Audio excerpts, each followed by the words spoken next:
Assalamualaikum warahmatullahi wabarakatuh.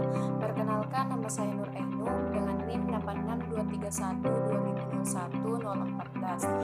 Di sini saya akan membahas mengenai perumusan formulasi pendidikan.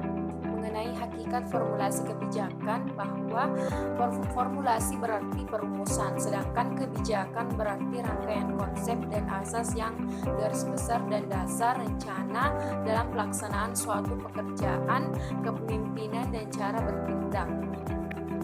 Kemudian formulasi kebijakan adalah suatu proses penentuan arah dan prioritas dalam pembuatan kebijakan.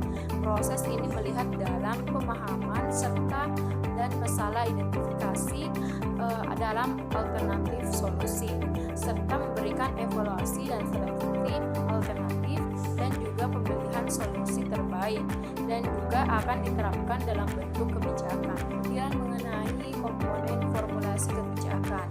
Tahap formulasi kebijakan terdiri atas beberapa komponen atau unsur yang dimana secara struktural dalam sistematik, dan dimana yang pertama adalah tindakan kebijakan adalah tindakan yang disengaja dilakukan secara terorganisasi dan berulang guna membentuk pola tindakan tertentu sehingga pada akhirnya akan menciptakan norma bertindak sebagai sistem kebijakan. Yang kedua adalah aktor.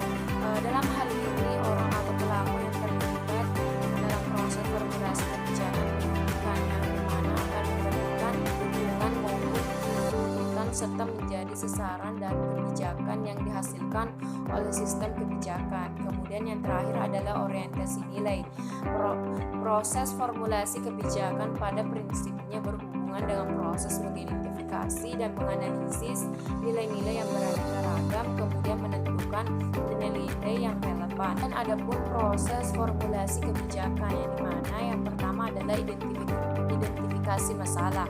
Dalam proses ini, kesamatan dalam menganalisis suatu perusahaan yang diperlukan dalam rangka memberikan gambaran penjelasan secara detail dan secara nyata. Yang kemudian adalah penyusunan agenda. Untuk itu, dalam penyusunan tahap ini adalah langkah yang harus dilalui sebelum suatu isu kebijakan yang dirumuskan. Kemudian yang ketiga adalah perumusan kebijakan.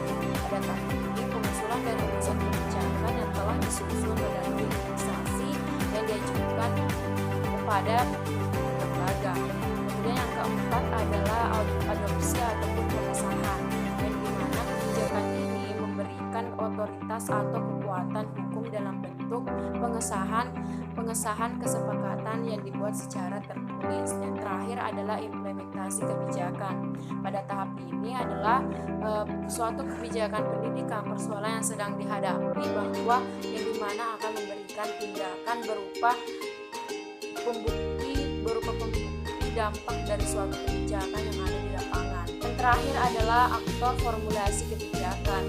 Aktor-aktor dalam formulasi kebijakan pendidikan adalah yang pertama yaitu legislatif, yang dimana kebijakan yang merumuskan mengesahkan kebijakan pada legislator tersebut, peran mereka akan menentukan karena pengesahan suatu tata aturan akan menjadi kebijakan seperti undang-undang. Yang kedua adalah eksekutif.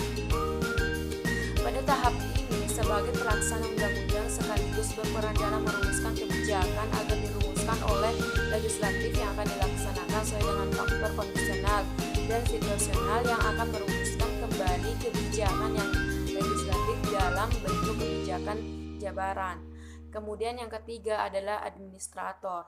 Pada tahap ini, kebijakan memegang dalam peranan penting dalam pencapaian tujuan dalam proses suatu kebijakan, akan menentukan kecermatan dalam memahami proses kebijakan. Keempat adalah partai politik. Pada tahap ini berusaha untuk mengendalikan pemerintahan agar dapat melaksanakan program-programnya dan menempatkan anggota-anggotanya dalam jajaran pemerintah. Kemudian kelompok berkepentingan, yang dimana suatu kelompok yang mempengaruhi perumusan kebijakan formal agar dapat terakomodasi dan kebijakan yang akan dirumuskan.